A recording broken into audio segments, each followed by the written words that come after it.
அன்பு நான் பிராமின் உள்ளங்களே,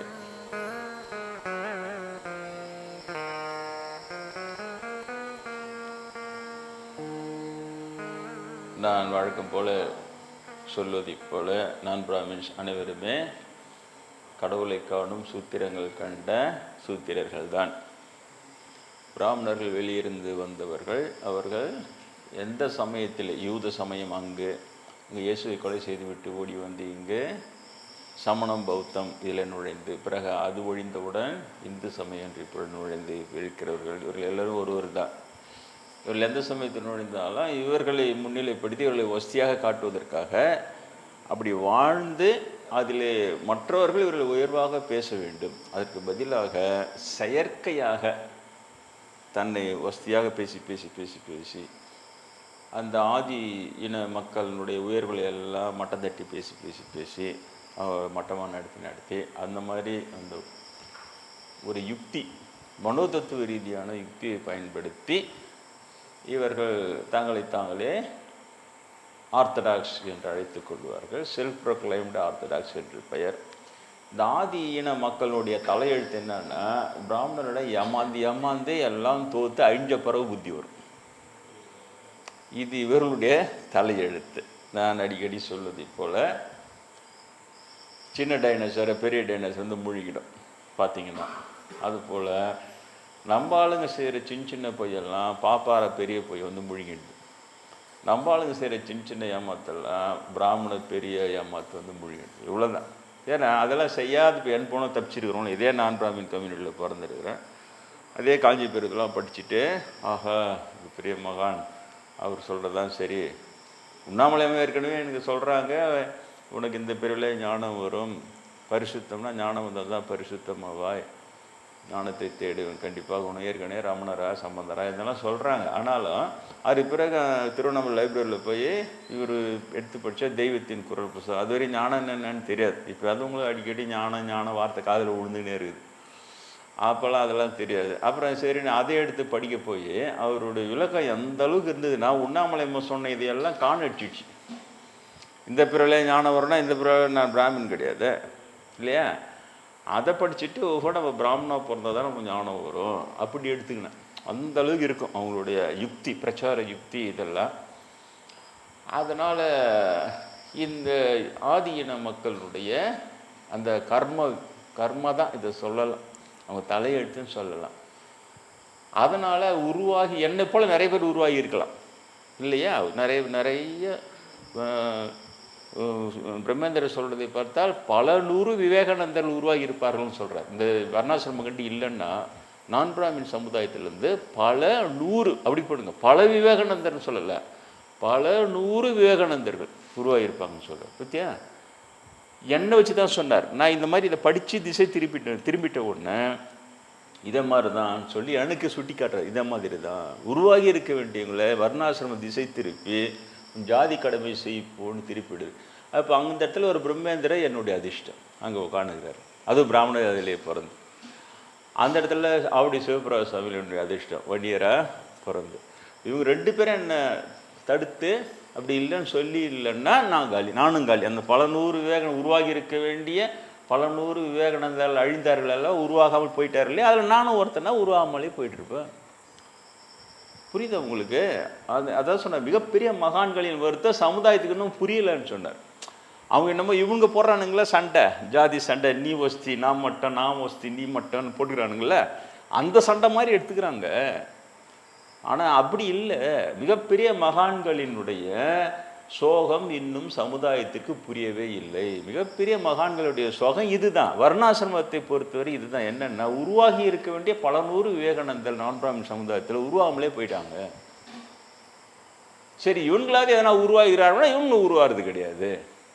வெறுமனே வெளிப்புறத்தில் எல்லாம் வெளிமயக்கே கட்சி ஏகமுனே பட்டணத்தார் போகிற மாதிரி வெளியில் அப்படியே ஒரு பீடாதிபதி வச்சு பெரியவான் வச்சு அவங்க சின்ன இது அவங்களுக்கு என்ன நடந்தவுடனே அது பெருசாக புஸ்தகம் போட்டு பெருசாக எழுதி அதை பெருசாக எழுதினோடனே ஈவன்களும் ஒன்றும் உருப்படுறது. நான் சொல்லிட்டேன், காஞ்சி பெரியவரே தேரல, இவங்களுடைய நம்பர் 1 அவர் தான். ஏன் காஞ்சி பெரியவரே அப்படின்றன்னா அவரை தான் முன்னிலைப்படுத்தி நம்பர் 1 எடுத்துன்னு போகிறாங்க.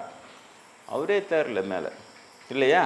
அப்போ எனக்கு அது கடவுள் காண்பிக்கத்தோட்டு எனது கடமை உங்களுக்கு நான் சொல்ல வேண்டியதாக இருக்கிறது. எனக்கு அவருக்கு கொடுக்கல் வாங்கினா பிரச்சனை, அவரை நான் வந்து மட்டம் தட்டி பேசுறது ஏனுனாரு. அதெல்லாம் ஒன்றும் இல்லை, உண்மையை புரிந்து கொள்ளுங்கள். அதுக்காக ஏன்னா எடுத்துன்னு திணிக்கிறான், அவன் வீட்டில் திணிக்கிறான், கோயில் எடுத்துன்னு வைக்கிறானுங்க. அந்தந்த கோயில் என்னென்னமோ பண்ணுறானுங்க அவனுங்க. அப்படி தான் பண்ணுவானுங்க. பிராமணனுக்கு பிராமண ஜாதின்ற டேக் மட்டும் போதும் அவனுங்களுக்கு. அது கண்ட கழிச்சடியாக இருந்தால் கூட அதை கோயில் கருவூரில் எடுத்து வச்சுப்பான். புரியுதா?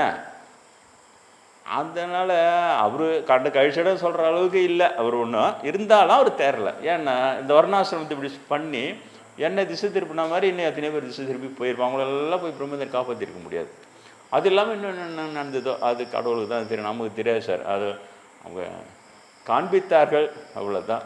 அந்த வாயு காப்பல் தெய்வம் சொல்லிட்டு விசிறி அடிச்சுது வெளியில் காண்பித்தார்கள், அவ்வளோதான். அதை வரைக்கும் நான் சொல்ல ஒரு தேராது, இவ்வளோதான். அவங்க மீதி அவங்களுடைய பிரச்சனை. புரியுதா? இதெல்லாம் சொல்கிறதுக்கு முன்னாலேயே என்னை காலி பண்ணணும்னு போட்டானுங்க. ரெசல்யூஷன் போட்டு கேஷ் பட்வான்னு பேர் வச்சுக்கிறேன் நான். சரிதா? முஸ்லீமுங்க போகிறது பட்வான்றாங்கல்ல, இவங்க போகிறது கேஷ் பட்வான்னு பேர் வச்சுக்கிறேன். அப்படி தான் வைக்க முடியும் என்ன? அப்போ இது வேறு காமிச்சான் கடவுள். காட்டினோடனே இப்போ இதையும் நான் சொன்னோன்னே எப்படி இருக்கு பாரு அவங்க ஆத்திரம். அப்படியே கொதிக்க ரத்தம்லாம். நான் என்ன பண்ணுறது? அவங்க ரத்தம் கொதிக்கூடாதுன்ற தொட்டு ஜனங்களுக்கு உண்மையை நான் சொல்லாமல் இருக்கணுமா? நம்ம ஜனங்களை ஏமாற விடணுமா? எல்லாம் எதுவுமே இல்லை, சொல்லித்தான் செய்வார். ஏன்னா எனக்கு முன்னால் வாழ்ந்தவர்கள் சொல்லி செத்தார்கள். இயேசுபிரான் என் கண் முன்னாலேயே எங்கள் சீடர்கள் கண் முன்னாலே சாகடிக்கப்பட செத்தார்கள். செத்து சுண்ணாம்பாயி உண்மையை சொல்லிட்டு போகிறோம் இல்லையா? அதே போலத்தான் அந்த உண்மையாளர்கள் வந்து போயிட மாட்டாங்க. அவங்க போயிட மாட்டாங்கன்றது இவங்களுக்கு தெரியாது. இவங்க இன்னும் அப்படியே ஆத்திராத்திரமாக பெரிய பெரிய கெடுதி செய்வானுங்க. அதுவே கர்மாவாக மாறி இவங்களை திருப்பி அழிக்கும் அவங்க. இப்படிலாம் இருக்குது நிறைய. அப்புறம் சரி, நான் இப்போ இதெல்லாம் சொல்கிறதுக்கு முன்னாடி முதல்ல வந்தது கடவுளை தேடு அப்படிங்கிறது, பிறந்த பையன் இறைவனை உணர்வது. அப்படி தேடும்போது அங்கங்கே எனக்கு அவங்கவுங்க ஆதரவு கொடுத்து சொந்த தாய் பெற்ற மகனை அரவணைப்பது போல் அரவணைத்து தான் எல்லாம் வளர்த்தாங்க இல்லையா? உண்ணாமலை அம்மனுக்கு நான் யார்? நான் இங்கே வால்னூர் ரயில்வே ஸ்டேஷனில் ஸ்டேஷன் மாஸ்டர் இருக்கும் புள்ள, அவ்வளோதான்.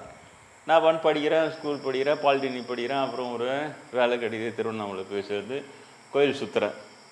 இவ்வளோ தான். எல்லோரும் போல நானும் ஒரு ஆள் அவங்களுக்கு. ஆனால் அவங்க ஏன் எனக்கு சொல்லணும் இல்லையா? பார்த்துக்கிட்டே நாங்கள் ஒன்றுமே சொல்லலை, எதுவுமே சொல்லலை. நானும் ரொம்ப நாளாக சுற்றி நிற்கிறேன்.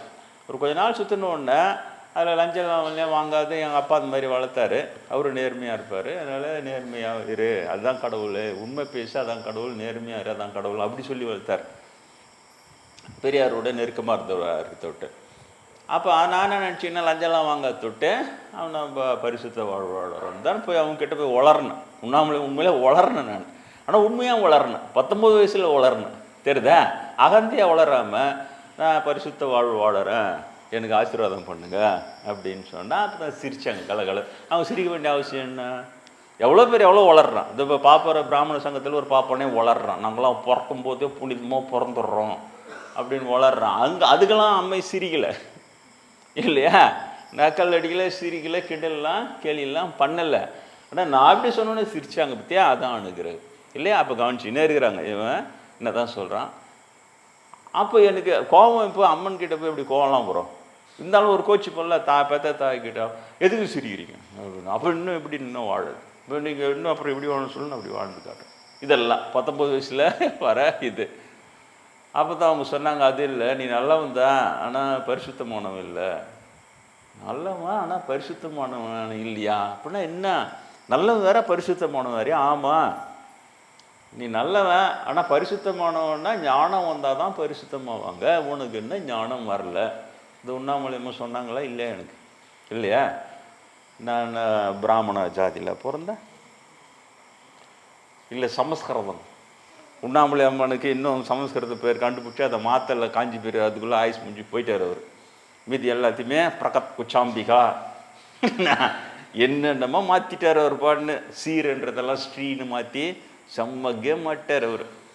ஏன்னா தெரியல, உண்ணாமலை அம்மனை மட்டும் வேறு எதனா இருக்கும். இவனுங்களும் அதை முடி அடிச்சுக்கின்னு கேலண்டரில் பஞ்சாங்கத்திலலாம் ஸ்ரீ பிரகத் குச்சாம்பிகான்னு போடுறது, இது அந்த மாதிரியே அந்த சமஸ்கிருதத்தையே போட்டு இவங்களும் எடுத்துன்னு வரணும். ஏன்னா நம்ம அவ்வளோ அறிவாளிங்க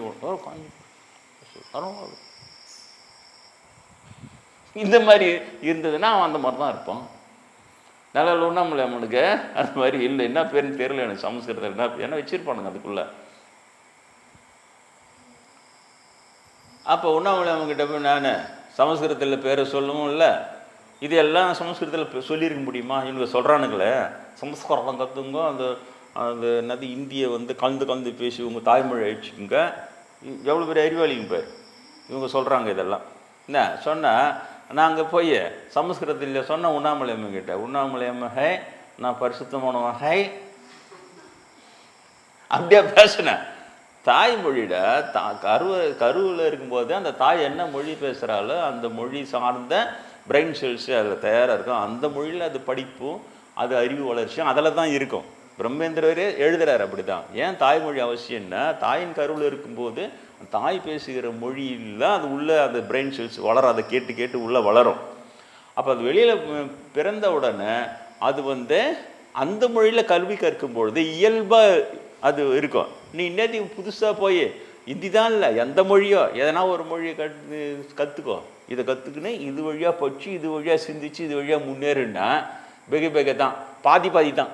ஏன் தாய்மொழி வேறையாக இருக்கும், இது கற்றுக்குன்னு படித்து முன்னேற மொழி வேறு பெக மொழியாக இருக்கும். அப்போ தாய்மொழி உண்ணாமுலை அம்மன் தமிழில் அற்புதமாக இருக்குது. அந்த அம்மாவும் தமிழ், நாங்கள் 2 பேரும் தமிழ் தானே உரையாடணும். காஞ்சிபுரம் பேச்சு கேட்டால் உண்ணாமலை அம்மன் சொல்லிக்கிறேன், நீஷ பாச ஹை, பாவ பாஷ ஹை, நீ பாவ பாஷையில் பேசுகிற ஹை, உங்கள்கிட்ட நான் பேச மாட்டேன் ஹை, போயிட்டு வா ஹை, அப்படி தானே ஹாய் ஹாய் தெரிஞ்சிட்டு இருக்கணும் இல்லையா? எவ்வளோ அருமையாக பேசுகிறாங்க. 19 வயசில் ஞானம் வராத எனக்கு உண்ணாமலை அவ்வளோ அழகாக தமிழில் தானே பேசுகிறாங்க. நான் தமிழில் தானே மனம் திறந்து பேசுவதற்கு தான் உள்ளம் திறந்து பேசிட நட்பாய் உண்ணாமுலை வேண்டும்னு கவிதை எழுதி வச்சு. உள்ளம் திறந்து பேசிட நட்பாய் உண்ணாமுலை வேண்டும் இல்லையா? சில பேருக்கெல்லாம் அவங்கவுங்களுக்கு நடிகையெல்லாம் தேவைப்படுது. அவங்க நட்பு கட்சை நல்லாயிருக்கும், இவங்க நட்பு கட்சை நல்லாயிருக்கும். ஒரு டான்ஸ் ஆடியே ஆட்டி காட்டினாங்கன்னா பார்த்தீங்கன்னா சந்தோஷமாக வந்துடலான்னு இருக்கிறான். ஆனால் நான் என்ன சொல்கிறேன், உண்ணாமலை அம்மன் ஒன்றுண்டா நட்பாய் பேசணும், உள்ளம் திறந்து பேசுகிறான் அவங்க கையில். நான் பரிசுத்தோட அவங்க உடனே பதிலுக்கு ஃபீட்பேக் வீடியோ வருது பற்றியே சிரிக்கிறாங்க. நண்பர்கள் தானே சிரிப்பாங்க, தப்பாக பேசிட்டா சிரிப்பாங்க இல்லையா? சிரிச்சிட்டு திருத்துறாங்க. இல்லை பரிசுத்தம் ஆகலை, என்னன்னா ஞானம் வந்தால் தான் பரிசுத்தம். எனக்கு அது வரைக்கும் தெரியாது. ஏன் இவங்க தான் அப்படி இந்து மத காவலர்கள் தான், அப்படியே புந்து மத காவலர்கள், இந்துடா ஜாதியில் நொந்துடா, நீ அப்படி தாண்டா வாழ்ந்து தாண்டா ஆகணும், அதுவும் தலையெழுத்துறான்றானுங்கள இவனுங்க. ஏன் நான் பாலிடெக்னி படித்து முடிகிற வரைக்கும் ஞானன்ற வார்த்தை என் கையில் கிடைக்கவே இல்லையே. இவங்க பிரச்சாரம்லாம் ஒன்றுமே என்கிட்ட சேரவே இல்லையே. உண்ணாமலை அம்மன் தானே முதல்ல ஞானன்ற வார்த்தையை போட்டு ஞானம் வந்தது தான் பரிசுத்தமான 19 வயசில் சொல்கிறாங்க. அதுக்கப்புறம் தான் வெளியில் ஞானம்னு ஒன்று இருக்குதா, நான் அப்படிலாம் கேட்குறேன். ஆமாம் ஞானம் வந்தால் தான் ஞானி, ஞானம் வரலன்னா ஞானி இல்லைன்னுலாம் சொல்கிறாங்க சாதாரண மனிதர்கள். அவங்ககிட்டலாம் பரவி போயிருக்குது. உண்ணாமலை தான் இவ்வளோ சொன்னாங்க, அதை தானே சொல்கிறேன் நான். உள்ளம் திறந்து பேசிட நட்பாய் உண்ணாமலை வேண்டும் இல்லையா? நட்பாய் பேசினாங்களே என்கிட்ட. அதுதான் நான் இதுதான் ஆன்மீகமே தவிர இவங்க சொல்கிற ஆன்மீகம் அப்போ கொஞ்சம் பெரிய பவர், அவர் அப்படியே அந்த பவரில் அதை பண்ணார் இதை பண்ணார், எது ஒன்றா பண்ணிட்டோம். அவடி என்ன கேட்டாரா இல்லையா? உண்ணாமலை அம்மன் ஞானம் உனக்கு வரும். ஒரு நாள் ஒன்று பேசுகிறேன் நான், ஒரே நாளில் சரசரன்னு பேசல, தினம் கோயில் சுற்றுறேன். அங்கே ஒரு வருஷம் இருந்தேன். ஒரு நாள் ஒன்று சொல்கிறாங்க எனக்கு. அப்புறம் ஞானம் ஒன்று இருக்குதுன்னா அப்புறம் அடுத்த நாள் போகிறேன். டெய்லி ஆனால் போயிடுவேன் கோயிலுக்கு, தினம் போயிடுவேன். சாயங்காலம் நான் 1 மணி நேரம் நல்லா என்ஜாய் பண்ணுவோம். அது அவ்வளோ பிடிச்சிருக்கணும் அந்த கோயில் சுற்றிட்டு. அவன் அப்போ ஒரு நாள் ஒன்று சொல்கிறாங்களே உனக்கு ஞானம் வரும். அப்புறம் தான் சொல்கிறாங்க ரமணராக இருந்தால் ஏற்கனவே, அதனால் இந்த பிறல் எளிதில் ஞானம் வரும். ஒரு சம்பந்தராக இருந்திருக்கூடாதான்றா, சம்பந்தம் நீ தான்றாங்க. அதுக்கப்புறமா பல காலம் கழித்து ரமணருடைய சரித்திர புஸ்தகத்தில் அதெல்லாம் படித்து சாமியாராகி காவிலாம் போட்டு நான் வளனூரில் உட்காந்ததுக்கப்புறம் அந்த புஸ்தகம்லாம் அந்த புஸ்தகத்தை படித்தா அதில் ராமணர் சம்பந்தருடைய அவதாரம்னு அப்புறம் தான் அதை படிக்கிறேன். அதில் இருக்குது. இப்போ இதை அன்றைக்கே சொன்னாங்களே உண்ணாமலை அம்மன்கிட்ட இல்லையா? இப்போ எது ஓணும்? இந்த காஞ்சிபுரம் குழப்பி உண்ணாமலை அம்மன் சொன்னதையே தோக்கடிச்சு நம்மளுக்கு பிராமணா பிறந்தாதான் நம்மளுக்கு ஞானம் வரும்னு நம்ப வச்சார் இல்லையா? அதுவா ஓணும்? அதுவா இந்த மதம்? அதுவா அவங்களுக்கெல்லாம் தேவைப்படுது? உண்ணாமலை சொன்னாங்களா உனக்கு இந்த பிரிவிலே ஞானம் வரும், போன பிரிவிலே நீ ஞானியாக இருந்தாய், எளிதில் ஞானம் வரும்னு சொன்னாங்க. முற்பிரிவையும் சொன்னாங்களே, அது ஆன்மீகமா இது ஆன்மீகமா? எது வேணும் உங்களுக்கு? இவங்க நடுவில் உள்ள நோஞ்ச உடனே இவங்கடா நான் முன்னேற போகிறான்னு அப்படியே விளக்கமாக கொடுத்து ஆசீர்வாதமாக பண்ணி இந்த வேலையெல்லாம் பண்ணி வச்சுட்டு போயிடுது. அபீத்த குச்சாம்பிகா பிரகத்து குச்சாம்பிகா அப்படி சொன்னால் தான் அவங்களுக்கு அப்படியே போகிறோம். தமிழில் நீ உண்ணாமலையம்மா அப்படின்னு சொன்னால் நீச போஷ் போஷ பேசிட்டோட நீ உண்ணாமலையம்மா பிராமணா தான் இப்படி தான் சொல்லியிருக்கணும். போஷ பேசிட்டு உங்கள்கிட்ட நான் பேச மாட்டேன் அப்படி தான் சொல்லணும். அதுக்கு நீங்கள் சமஸ்கிருத டிரான்ஸ்லேட் பண்ணிங்க தெரிஞ்சா. அதனால் சுத்தமான போங்கு கேம் இவனுக்கு அடிக்கிறது, புரியுதா? இது தெரிஞ்சு சொல்கிறேன். நான் வெறுமனே புஸ்தக ஆராய்ச்சி, இந்த புஸ்தகத்தில் இப்படி சொல்லியிருக்கிறது, இந்த புஸ்தகத்தில் இப்படி சொல்லியிருக்கிறது, இந்த புஸ்தகம் கிளாஷ் விட்டால் அதில் பாப்பரா போய் புஸ்தகம் ஒன்று இருக்கும், அதில் இதான் ஜெயிக்குது அப்படின்னு சொல்ல உங்கள்கிட்ட என்ன சொல்கிறேன்? குருநாதர் பிரம்மேந்திரர் சொன்னது தான், உன் சொந்த அனுபவத்திலிருந்து பேசாதான் ஆன்மீகம், புஸ்தகத்தின் பிரதிநிதி ஆவாதன்னார். பெரிய புத்திசாலி அவர். என்னை எப்படி காப்பாற்றினார் பாலேருந்து? ஏன்னா எல்லா புஸ்தகத்தையும் பாப்பா கெடுத்து வச்சுக்கிறான் ஜம்முன்னு. 9 உண்மை இருக்கா 10வது ஒரு பொய் இருக்கு, 9 உண்மை இருக்கா 10வது ஒரு பொய் இருக்கு. அதான் அவனுடைய டெக்னிக்கே. முழு பொய் புஸ்தகம் எழுதி மாட்டிக்கினான் யூத சமயத்தில். டால்முட்னு எழுதி, தோராக எதிராக டால்முட்னு எழுதி மாட்டிக்கினா ஏசு பூச்சி கீழ்ச்சி அமிச்சார். அதனால் அங்கேருந்து ஓடியாந்தோடனே இங்கே புது டெக்னிக் என்னன்னா, இருக்கிற நல்ல சாஸ்திரத்தில் பொய்யை சுருவணும். அதுவும் எப்படின்னா கண்டுபிடிக்காத அளவுக்கு நைஸாக வாழைப்பழத்தில் ஊசி ஏற்றுற மாதிரி அங்கங்கே பொய் சுருவிட்டா இந்த நல்லதுக்கெல்லாம் தலையாட்டணும்ல, இன்னு அவுட்டுன்னு குதிப்பாங்க கோடு போட்டு பசங்க. என்ன அவுட்டு நாளை இன்னில் குச்சிடும். அது மாதிரி இந்த நல்லதுக்கெல்லாம் தலையாட்டினோடனே நோனையே படித்தேன் கிருஷ்ணவேல சர்றையிலும் சொல்லிட்டு நோனையே படித்தேன் கிருஷ்ணன் சொல்கிற மாதிரி இருக்கும் நம்மளுக்கு. ஆமாம் அப்படி தான் இருந்தது எனக்கு. அப்படி தான் காஞ்சிபுரத்தை படிச்சுன்னா அப்படி தான் நினச்சிங்கன்னா கிருஷ்ணரே சொல்லிட்டாரு, என்ன செய்யுறது? அப்போ என்னோட வேதனை புரியுதா உங்களுக்கு? நான் ஏன் இவ்வளோ லெஃப்ட் ஹெல்ப்னு கத்துறேன் புரியுதா உங்களுக்கு? சொந்தமாகவே நான் பாதிக்கப்பட்டிருக்க தொட்டு கத்துறேன். தேரணுன்னு அதனுடைய பெரிய லாபம் என்னன்னு தெரியுது. அடடா இவ்வளோ பெரிய லாபத்தை அடிச்சுட்டு இருக்கோம் அந்த காஞ்சிபுரோட புஸ்தகம். ஆனால் அது போக விடாத போய் அடிச்சுட்டு இருக்கோம். உண்ணாமலையுமே சொன்னதே மறந்துட்டு தான் நான் அதுக்கிட்ட போகிறேன். அதனால தான் சொல்கிறேன், புரியுதா? அவங்க ஈஸியாக பழி போடுவானுங்க. பொய்யும் வதந்தியும் பிராமணனுடைய இருவரும் ஆயுதங்கள். டபக்குன்னு அப்புறம் இவன் இந்து மத விரோதின்னும் அப்படியே அந்த மொத்த சமயத்தினுடைய எதிரியாக மாற்றி காட்டுவான். அந்த ஜனங்களுடைய எதிரியாக மாற்றி காட்டுறதுக்கு இவன் இந்து சமய விரோதி அப்படின்றான். டபக்குன்னு இவன் மொத்தம் அழிக்கிறது வந்துடும் அப்படியே சொல்லுவான். பாப்பாத்திங்களும் கில்லாடிங்க அதுங்களுக்கு தெரியும் என்ன சொல்ல வரோன்ட்டு. இருந்தாலும் அப்படி வைக்காமல் அப்படி போட்டு அந்த மொத்த பகையை உருவாக்கி கொடுத்துரு. ஒருத்தர் இப்போ சொல்லி மாட்டினா சனாதனன்ற வார்த்தையை சொல்ல போய் டக்குன்னு பாப்பாத்திங்க தீர்ப்பிச்சுங்க பாரு. அது ஏன் வடநாட்டில் இருக்கிறவனுக்கு தமிழ் தெரியாது, அதனால் இவர் இந்துக்களெல்லாம் கொலை பண்ணணுன்ட்டார் அப்படின்னு டபக்குன்னு போட்டு விட்டு எங்கே தூக்கின்னு போச்சுங்க பார்த்தியா? அதுதான் சொல்ல வர எச்சரிக்கையாக இருக்கணும் விஷயத்தில், புரியுதா? கட்டக்கன்னு எடுத்து போய்டும். அந்த பாப்பாத்திங்க கில்லடிங்க இதில் அது போகிற கமெண்ட்லாம் நீங்கள் பார்த்தீங்கன்னா அப்படியே போடும். டப்புன்னு ஒரு பெரிய இதுவை கொக்கி போட்டு என்னை இழுத்து என்னை அதில் கொக்கி மாற்றி விடும். அப்போனா இதை நீ அவங்க தப்புன்றியோ அப்படின்னு விடும். நீங்கள் கொஞ்சோண்டு ஆமான்னா அந்த மொத்த கேங்க இது பாரு இவன் உங்கள் தலைவி இவன் திட்டுறான் அப்படின்ட்டு பசங்க போட்டு அது மொத்த எதிர்ப்பு உருவாக்கி கொடுத்து +2 பொண்ணு அவ்வளோ சூப்பராக வேலை செய்யுது. அதுங்களுக்கு இருக்கிற ஸ்கில்லு நீங்கள் சுட்டு போட்டால் கூட உங்களுக்கு அதெல்லாம் வராது. நீங்கள் பாட்டு உங்கள் மாமியார் இருக்காரு உங்கள் வீட்டுக்காரர்கிட்ட போட்டு கொடுக்குறதோடு உங்கள் திறமை முடிஞ்சு போகுது. தத்துணுன்னு அது தெரியுதா? அதோடு உங்களுக்கு முடிஞ்சு போகுது. பாப்பாத்தி திறமைக்கிட்ட உங்களால் ஒன்றுமே செய்ய முடியாது. பெரிய அளவில் கொக்கி போட்டு இந்த பண்ணிச்சிங்க பாப்பாத்திங்கெல்லாம் சேர்ந்து சனாதன்ற வார்த்தைக்கு இங்கே நம்மளுக்கு என்ன அர்த்தம் தெரியும்? இந்துன்றதான் நம்மளுக்கு தெரியும். சனாதனன்றது நம்மளுக்கு இவங்க ஏன்னா இவன் கெடுதி எல்லாம் அந்த பேரில் சொல்ல அது பேரில் வெறுப்பு வந்தோம்னா அதை ஒழிக்கணும் அப்படின்ற எண்ணத்தில் இங்கே வந்துடும். ஆனால் அங்கே எல்லாம் சனாதன்றது இந்துக்கள் தான் சனாதனம் அங்கே பரவி இருக்கும். அந்த டெக்னிக் தெரிஞ்சு இங்கே சொன்ன ஸ்டேட்மெண்ட்டை தூக்கி அங்கே உல்ட்டா பண்ணி போட்டு பெருசாக அளவில் பிரச்சனை ஆக்கி விட்டுச்சு பார்த்தியா? அதுதான் பாப்பாத்தி. இதிலெல்லாம் மாற்றத்துக்கு முன்னாலேயே நான் கடவுள்கிட்ட மாட்டிக்கினேன். உண்ணாமலை அவன் கரெக்டாக பிடிச்சி விட்டுட்டேன் இல்லையா? இல்லைன்னா நான் புஸ்தகம் படித்து போயிருந்தேன்னா நான் எங்கள் ஏமாண்டையில் ஏறி இருக்கும். அதனால் நான் எதுக்காக இதை நான் பேசுகிறேன்னா, நவராத்திரி இன்னைக்கு உண்ணாமலை அம்மன் இருப்பது உண்மை. என்னுடைய ஸ்டார்டிங் பாயிண்ட் ஞானகுருன்னு சொல்லலாம். ஸ்டார்டிங் பாயிண்ட் தாத்தா அவர் 7 வயசுலேயே டெத் பெட்டில் இருக்கும்போது பெரிய பின்னால் சாமியார் ஆயிடுறா. கல்யாணம் பண்ணிக்காத அப்படின்னு சொல்லிட்டு ஆசீர்வாதம் பண்ணி எப்படி பத்மாசனம் போட்டு எப்படி தியானம் பண்ணுறது, படேகர சிவானந்த பரமேஸ்வருடைய நேரடி சீடர் அவர். அதனால் அந்த முறை எனக்கு சொல்லி கொடுத்துட்டு அவர் நியாயமாக சொல்ல போனால் அவங்களுடைய சிஷ்ய கொடிகள்லாம் வரேன் நான்.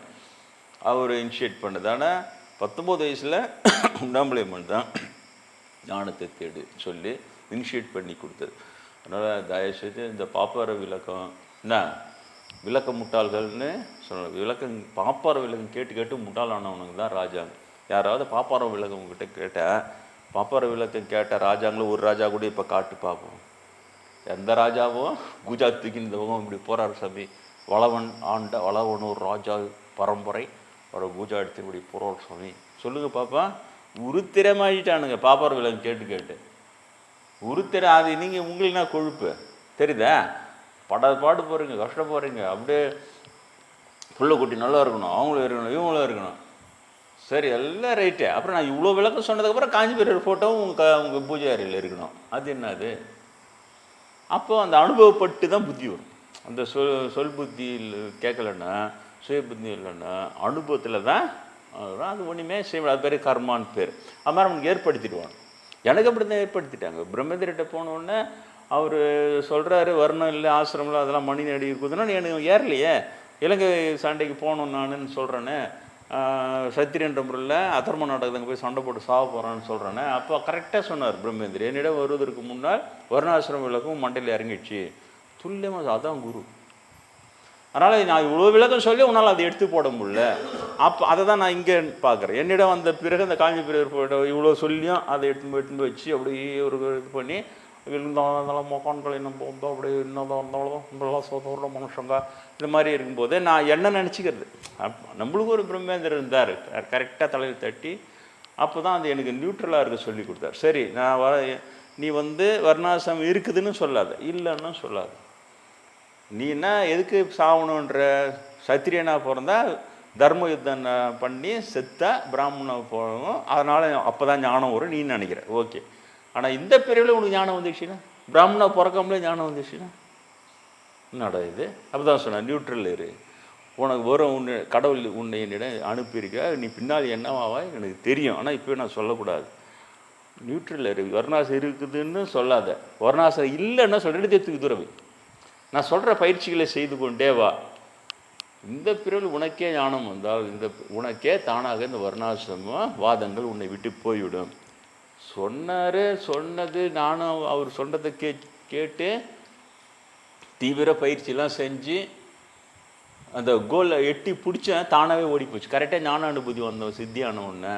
அப்போ தானாகவே ஓடி போச்சு. அவர் எவ்வளோ பெரிய குரு பார். நான் அதெல்லாம் செஞ்சேன்னா, நான் கடுந்தவன் இருந்தேன்னா போனேன்னா வந்தேன்னா எல்லாம் கமல் சாமிகிட்ட கேட்டுங்க. எப்படி ஒரு கொட்டாயை போட்டு அது உள்ளே இருப்பேன், குளிக்கிறதுக்கு விட மாட்டேன்.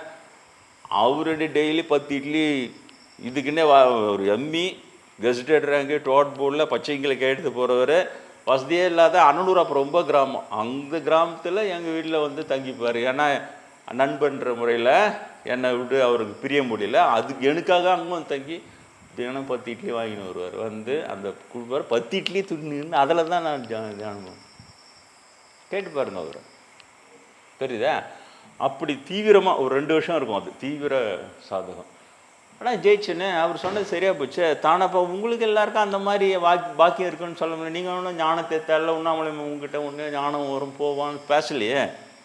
அதனால் வேறு வழி கிடையாது. நான் சொல்கிறத நீங்கள் கேட்டாகணும். அது சொல்கிறேன், அதெல்லாம் வேணாம். தெரியுதா?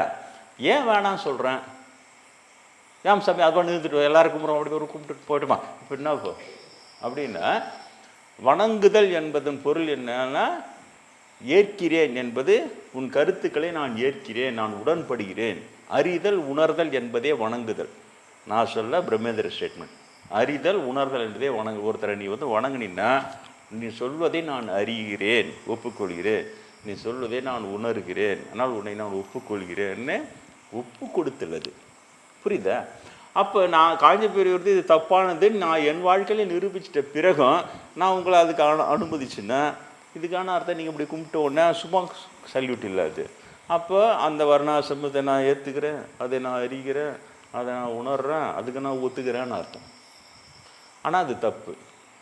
அப்போ அது என்ன ஆகும், தலைமுறையாக பாதிக்கும். ஏன்னா உன் பசங்க இவங்களுக்கெல்லாம் அவங்க மேலே பக்தி ஏற்படுத்தி விட்ருது. பக்தி ஏற்படுத்தினா அதுங்களும் கும்பிடுவோம். அறிகிறேன் உணர்கிறேன் போச்சுன்னா எங்கே தேர்றது? ஒரு தலைமுறையில் ஒருத்தர் ஞானியானா 7 தலைமுறை மோட்சத்து அடையுதுன்ட்டு சொல்கிறாங்க. எங்கேருந்து தேர்றது? உங்கள் தலைமுறையில் ஒருத்தர் ஞானி ஆகிறதுக்கான வாய்ப்பே இருக்காது.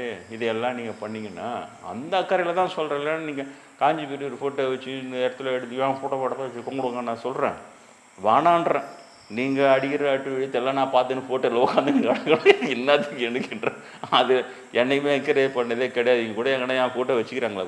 முடியாதா? இப்போ இங்கே யாருக்கும் கட்டணம் வசூல் பண்ணாமல் தான் இலவசமாக தான் பூஜை எல்லாமே செய்கிறோம்.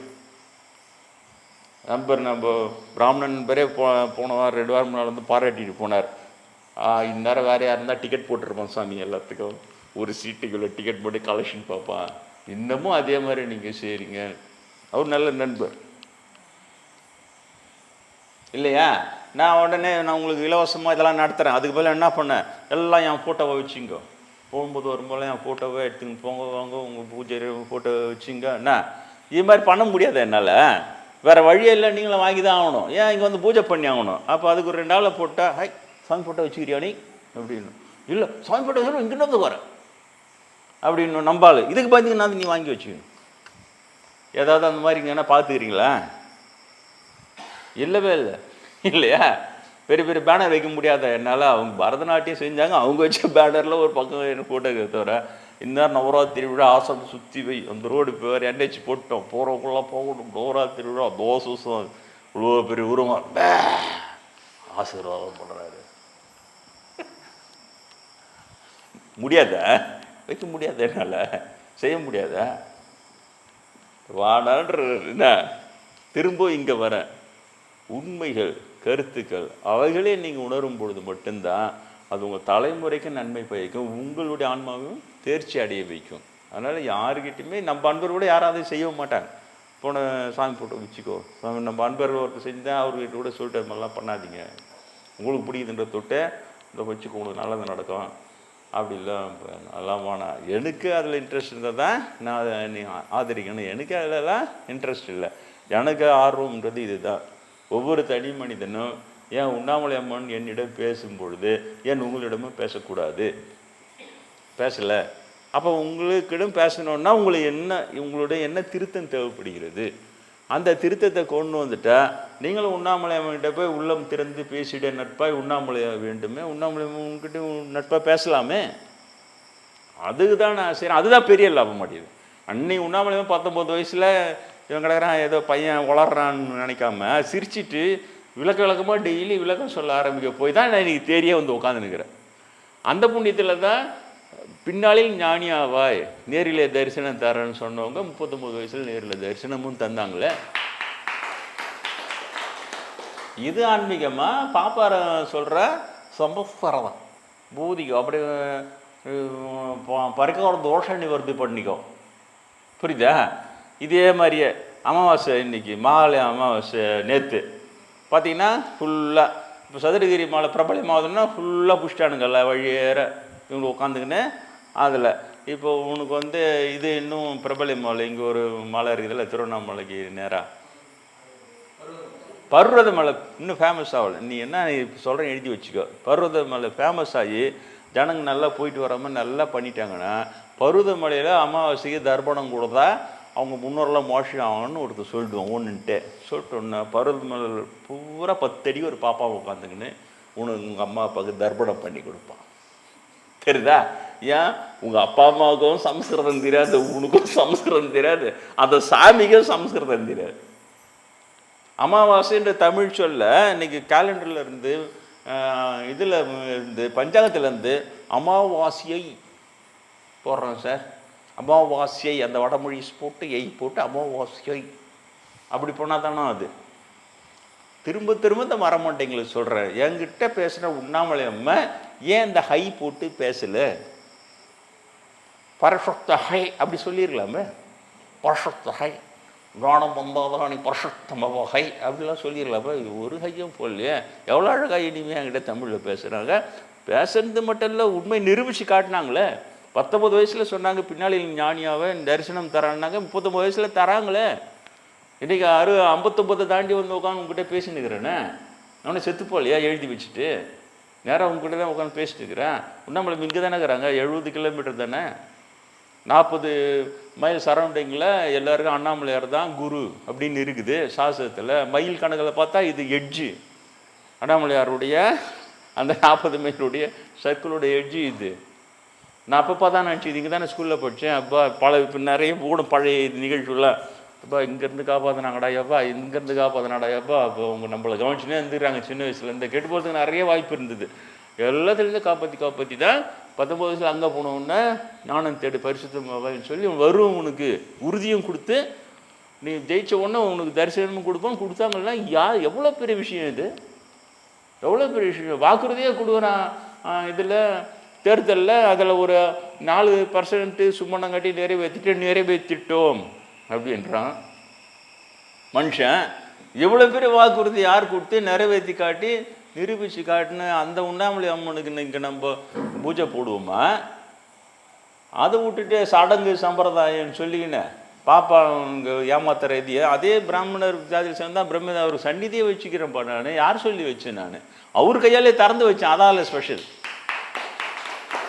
அவர் இங்கே வரும்போது அவர் கையாலே திறந்து வச்சேன். பிராமண துவேஷம் அது மாதிரி ஒரு காயின் பண்ணுவான். பிராமண துவேஷம் தான் பிராமணர் அவர் திறந்து வச்சுன்னு வச்சு நாங்கள் பிறந்த நாள்லேருந்து குரு பூஜை கொண்டாடுறேன்டா. புரியுதா? பிராமணர் அவர் உண்மையாக என்ன இருந்தார் இல்லையா? அதனால் ஓட்ட பாப்பானுக்கெல்லாம் நீ சல்யூட் அடிச்சு அவனுக்கும் வாழாட்டு ஏமாத்துறவனுக்கு. இன்னும் நான் நிறைய சொல்ல பொறுக்கி பசங்கள் தான் இன்றைக்கி பாப்பார பொறுக்கி பசங்க வந்து பாபான்றது அவங்க சாமின்றது அந்த சின்ன வெடலை வயசு பசங்களை வீணாக்குறது பல்லு நடத்துகிறான்னு இவங்களுக்கு வாழாட்டணுமா? ஏன் அவரு பிரம்மனும் ஒரு பிரம்மனரா? என்னடா இது, என்னது இது? அதான் சொல்கிறப்பா, பிராமண நியாயம் ரொம்ப அநியாயமாக இருக்குது. போகுது. எனக்கு கன்ஃபர்மேஷன் இருக்கும், நான் தப்பிக்கிறேன், இதெல்லாம் மாட்டிக்க மாட்டேறேன். ஏன்னா உண்ணாமலை சொன்னது நிரூபித்து காட்டினது ஞானானுபூதி சித்தியானது எல்லாமே வந்துடுச்சு எனக்கு. அதனால் நான் ரொம்ப ஜாலியாக இருக்கிறேன். நீங்கள் அந்த மாதிரி இல்லையே, உலக ஆசைபாசத்தில் இருக்கிறீங்க.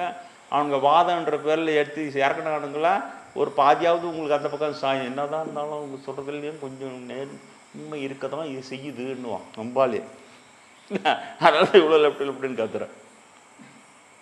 அதனால் அந்த ஆக்சுவலாக இந்த நவராத்திரி பூஜையில் முதல் 3 நாள் பூஜை வந்து துர்கை அம்மனை பூஜை செய்கிறதாக அது ஐதீகம். இன்னைக்கு இளமையாக்கினார் கோவில் துர்கை எனக்கு என்ன அருள் செய்தாங்கன்னு சொல்கிறதுக்கு வந்தேன் துர்கா பூஜை. ஆனால் இளமையாக்கினார் கோவிலுக்கு முன்னாலேயே ஸ்டார்டிங் போய்ட்டு உண்ணாமலை அம்மன்.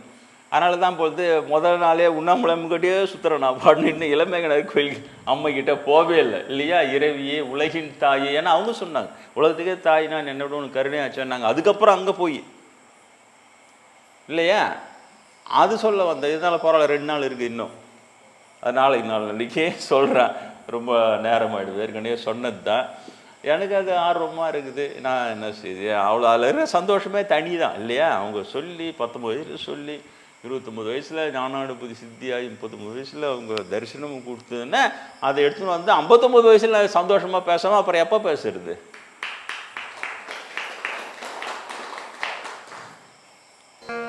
சரி, வழக்கம் போல் நாம் வந்து நவராத்திரி பூஜையை